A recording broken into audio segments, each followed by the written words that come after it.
Active recall කියන ඉතාමත්ම ප්‍රායෝගික ඉගෙනුම් ක්‍රමවේදයක්. සරලවම මේකෙන් කියන්නේ දැනුම හොඳම විදිහට මතක හිටින්නේ තමන්ගේම ප්‍රශ්න අහන එකෙන් කියන එක. ඔයාගේ සටහන් පොත් නැවත නැවත කියවනව වෙනුවට ඇක්ටිව් රිකෝල් වලින් කරන්නේ ඔයා කියවපු දැනුම ඔයාගේ ඔළුවට ආපහු මතක් කරන්න පුරුදු කරන එක. මේ මතක් කරන වැඩේ නිසා පස්සේ කාලෙකදී ඒ දැනුම ආපහු ගන්න තියෙන ශක්තිය වැඩි වෙනවා. ඒ නිසා ඔයාගේ මතක ශක්තිය තුල ගබඩා කරන තොරතුරු ගොඩක් කාලයක් ඔයාගේ ඔළුවේ තියෙනවා. අපි පාඩමක් කියවලා ඉවර වුණාම ඒක ඒ වෙලාවේ මතක හිටින නිසා අපි හිතනවා ඒක අපි පාඩම් කරගත්තා කියලා. හැබැයි තව පැයකින් විතර බලද්දි හැමදේම අමතක වෙලා. ඒකට හේතුව සරලයි. ඔයා පාඩම් කළේ නැහැ. ඒකත් හරි විදිහට කළේ නැහැ. හොඳටම පාඩම සිද්ධ වෙන්නේ බලපු සටහන් පොත ආයෙ බලන්න නැතුව ඔයා එතෙක් වෙලා කියවපු හැමදේම මතකයට ගන්න ඔළුවට අභියෝග කරනකොට.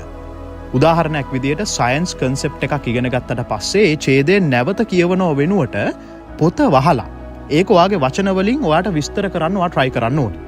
මේ සරල වැඩේ නිසා ඔයාගේ මනසට ඒ අදහස රිට්‍රීව් කරන්න ඒ වගේම පිළිවෙලකට හදන්න සහ ප්‍රකාශ කරන්න බල කරනවා.